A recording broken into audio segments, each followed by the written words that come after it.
কিভাবে সুন্দর একটি দৃশ্য আঁকবেন। আসসালামু আলাইকুম, আমি মোশাররফ আর্ট স্কুলের পক্ষ থেকে শুভেচ্ছা জানিয়ে আজকের এই অঙ্কনটি শুরু করছি। তাহলে চলো শুরু করি। যদি ভালো লেগে থাকে অবশ্যই লাইক, কমেন্ট, সাবস্ক্রাইব এবং ফলো করুন। প্রথমেই বাড়ি অঙ্কন করব। বাড়ি অঙ্কনের জন্য মাঝ বরাবর একটি দাগ দিলাম, তার নিচে একটি বড় করে দাগ দিলাম, দুইটি দাগের মাথাকে মিলিয়ে দিলাম। এরপর বাড়ির নিচে আমরা বাড়ির দেওয়ালটি অঙ্কন এবং দেওয়ালের পরে আমরা এখানে একটি বারান্দা তৈরি করব। বারান্দার জন্য বারান্দার খুঁটি দিলাম, খুঁটিটি ডবল করে দিলাম যাতে করে একটু মোটা লাগে। এবার বারান্দাটির জন্য নিচে আরেকটি দাগ দেব এবং বারান্দার ধারটি অঙ্কনের জন্য আরেকটু ডবল করে দেব। এরপর দরজা অঙ্কন করব। দরজাটি দুইটি দাগ দিলাম, দরজার শেপটি হয়ে গেল। এরপর অপর প্রান্তে আমরা আরেকটি বাড়ি অঙ্কন করব। আগের বাড়িটির মতোই ছোট দাগ দিলাম এবং নিচে আরেক বড় দাগ দিলাম, দুইটি দাগের মাথাকে মিলিয়ে দিলাম এবং নিচে এবং দেওয়াল অঙ্কনের জন্য এই দাগটিকে একটু মোটা করে দিলাম। এরপর পাশে আরেকটি বাড়ি অঙ্কন করব, এই জন্য আমি উপরে একটি দাগ দিলাম, উল্টো করে একটি ভিয়ে আঁকলাম। ভিয়ের এক প্রান্তকে আমরা মিলিয়ে দেব বাড়িটির সঙ্গে। মিলিয়ে দেওয়া হলো। এখন আমরা এখানে একটু দাগ দেব এবং এখান থেকে মিলিয়ে দেব। মিলিয়ে দেওয়ার পরে বাড়ির যে ধার, সেই ধারটি বাঁধা করে নিলাম। অপর বাড়ির আমি দেওয়াল অঙ্কন করতেছি। এই দেওয়ালটি অঙ্কন করা হলে দিকে দুই দাগ মিলিয়ে দিলাম। মিলিয়ে দেওয়ার পরে এই বাড়িটিরও ধার অঙ্কন করব যাতে করে অনেক সুন্দর লাগে। এরপর দরজা অঙ্কন করব। দরজার জন্য আমি দুইটি দাগ দিলাম এবং দরজার শেপ তৈরি হলো।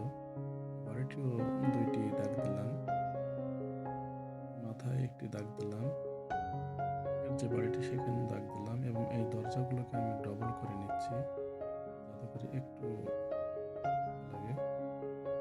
দরজাটি ডবল করলাম, মাঝখানে দাগ দিলাম। দেওয়ার পরে আমি মাঝে মধ্যেই দাগ দিব যাতে করে ঠিক দরজার মতো মনে হয়।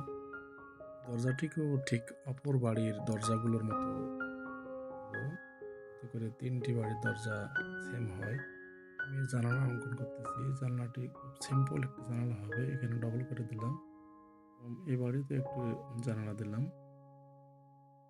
এরপর গাছ অঙ্কন করব। গাছ অঙ্কনের জন্য প্রথমে কাণ্ডটি এঁকে নিলাম এবং কাণ্ডের উপরে অনেকগুলো ভি দেব আমরা। এই ভিয়ের সাহায্যে কীভাবে আমি কাণ্ডের উপরে ডালগুলো আঁকলাম এবং ডালগুলো আঁকার পরে আমি পাতা আঁকতেছি। পাতাগুলো ঠিক জিগজাগ করে দেব আর মাঝে মধ্যে গোল গোল করে বড় করে জিগজাগ করব। বিশেষ করে মেঘের শেপে এই পাতাগুলো অঙ্কন করতেছি যাতে করে দূর থেকে বড় ডাল, ঝোপালো ডাল মনে হয়। এরপরে আমি একটি কলা গাছ অঙ্কন করব। কলা গাছের তিনটি পাতা অঙ্কনের জন্য আমি তিনটি রেখা দিলাম। এরপর পাতাগুলো আঁকতেছি। পাতাগুলো আমি মাঝে মাঝে কম, কোথাও বেশি, এভাবে দিয়ে পাতার শেপটি তৈরি করলাম। এখানে আরেকটি পাতা দিলাম, এখানেও আরেকটি পাতা দিলাম, মোট 5টি পাতা দিলাম। এরপরে পাশের যে বাড়িগুলো ছিল এই বাড়িতে আমি একটি আম গাছ দেব। একটি আম গাছ দেওয়ার জন্য প্রথমে ভি আকৃতির একটি শেপ করলাম। ভি থেকে কাণ্ড থেকে এবং পাতা, আমি আগে বলছি যে মেঘের শেপে আমি পাতাগুলো তৈরি করতেছি যাতে করে বড় ডাল এবং ঝোপালো ডাল মনে হয়। গাছ দুইটি অঙ্কন করা হয়ে গেল এবং দৃশ্যের দূরে যে ব্যাকগ্রাউন্ড সেটিকে দেখানোর জন্য আমি একটি রেখা দিলাম এবং কোনার এই জায়গাটি অনেক ফাঁকা মনে হচ্ছে, তাই আমি এখানে একটি নারিকেল গাছ দেব। দেখো নারিকেল গাছটির পাতাগুলো দিচ্ছি। নারকেল গাছের পাতা মোটামুটি এখানে 5টা দিয়েছি। পাতাগুলো অঙ্কন হলো এবং নারকেল গাছের কাণ্ডটিও হলো। নারকেল গাছ অঙ্কন হওয়ার পরে আমি দূরের যে গ্রামগুলো দেখা যাচ্ছে, গ্রামের যে গাছগুলোর শেপ তৈরি করলাম আঁকা বাঁকা করে। এরপর একটি সূর্য অঙ্কন করব। সূর্য অঙ্কনের জন্য আমি একটি মেরিলের ঢাকনা ইউজ করলাম। তোমরা চাইলে চাঁদা বা অন্য গোল জিনিস ইউজ করতে পারো অথবা নর্মালি করতে পারো। আমার হাতের কাছে ছিল তাই আমি মেরিলের ঢাকনাটাই নিলাম। এরপর সূর্য অঙ্কনের জন্য সূর্যের শেপটি রোল দিয়ে করে নিলাম। এরপরে আমি মোটা করে ডবল করে দিলাম। সূর্যটি আঁকা বাঁকা করে দিলাম যাতে করে সূর্য রশ্মি বা সূর্য জ্বলন্ত সূর্য মনে হচ্ছে। সূর্যটি আঁকা হলো। সূর্য আঁকা শেষে আমি এখানে একটি নারিকেল গাছ দেব। এই নারিকেল গাছের মোটামুটি পাতাটি অঙ্কন করতেছি। পাতা অঙ্কন শেষে আমি কাণ্ডটি তৈরি করব। দেখো পাতাগুলো কীরকম করে কম বেশি করে দিচ্ছি এবং পাতা অঙ্কন হয়ে গেল। এরপর আমি কাণ্ড দেব। কাণ্ডটি ঠিক বাড়ির পিছনে থাকবে, অতএব গাছটি বাড়ির পিছনের দিকেই দেখা যাচ্ছে। এরপর আমি মেঘ ড্রয়িং করব। মেঘ ড্রয়িং অনেক সহজ, তোমরা দেখো যে মেঘ ড্রয়িংটা কত সহজ। মেঘ ড্রয়িং করলাম, এই প্রান্ত দিলাম। মেঘ আঁকা শেষ হলে আমি নদীর পাড় অঙ্কন করব। এখানে নদীর পাড় অঙ্কনের দৃশ্যটা আমি ইউ আকৃতির নিয়েছি। এখানে আমি পেন্সিল দিয়ে দাগ টেনে নিচ্ছি।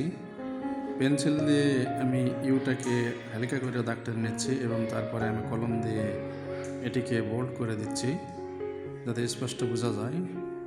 এখানে ধারটাও ডবল করে দিলাম। হয়ে গেল বাড়ির পাশে একটি ঘাট। এরপর আমি নৌকা অঙ্কন করব। নৌকাটি ঠিক চাঁদের মতো করে শেপে অঙ্কন করতেছি। প্রথমে চালাটিও করে নিলাম এবং নৌকার নিচে যে পানি থাকে এই ঢেউটিও আঁকে নিলাম। এরপর আমি কলম দিয়ে এটিকে মোটা করে দিলাম, পানির ঢেউগুলোকে ডবল করে দিলাম। নৌকাটি আঁকা হয়ে গেল। এরপর আমি বাড়ির যে চালা আছে চালাটিকে পেন্সিলের মাধ্যমে একটু করে কালো করে দিচ্ছি। উপরে ছাউনিটি এবং নিচের ছাউনিটি কালার করে দেব যাতে করে সাদা কালো মনে হয়। আমি নিচ দিকেও পেন্সিল দিয়ে একটু হালকা করে কালো করে দিচ্ছি। এভাবে আমি 3টি বাড়িকেই কালো করে দেব। এর 3 নম্বর বাড়িটিও কালো করে দিচ্ছি। দেখো চালাটি আমি একটু কালো করে দিলাম যাতে করে একটু সাদা কালো মনে হয়। নদীর পাড়ের যে ধার আছে সে ধারটিকেও একটু কালো করে দিলাম। এরপর আমি পানির ঢেউ অথবা পানিটিকেও একটু হালকা করে কালো করে দিচ্ছি যাতে করে বোঝা যায় যে এটা একটি পানি বা সাগর। এরপর বাড়ির যে ধার আছে এই ধার অঙ্কন করেছিলাম, এই ধারটিকেও আমি একটু কালো করে দিচ্ছি। তারপরে গাছের যে কাণ্ড সেই কাণ্ডকেও কালো করে দিচ্ছি হালকা করে সাদা কালোর মতো। আম গাছে দিলাম এবং 2 নম্বর আম গাছটি দেওয়ার পরে আমি অনুরূপভাবে নারকেল গাছের কাণ্ডটিকেও কালো করে দিচ্ছি। মেঘটিকেও হালকা সাদা কালো দিচ্ছি যাতে করে সিম্পল আকাশ থেকে মেঘের কালারটা একটু ডিফারেন্ট দেখা যায়, যার জন্য আমি এটি আকাশ থেকে একটু হালকা কালো করে নিলাম। সব মিলিয়ে আমার দৃশ্যটি অঙ্কন এখানে শেষ হলো। দৃশ্যটি অঙ্কন শেষে কালার করার পরে ঠিক এইরকম দেখা যাচ্ছে। কেমন লাগলো আমার দৃশ্যটি? যদি ভালো লেগে থাকে অবশ্যই লাইক, কমেন্ট, শেয়ার এবং ফলো করবেন। আল্লাহ হাফেজ।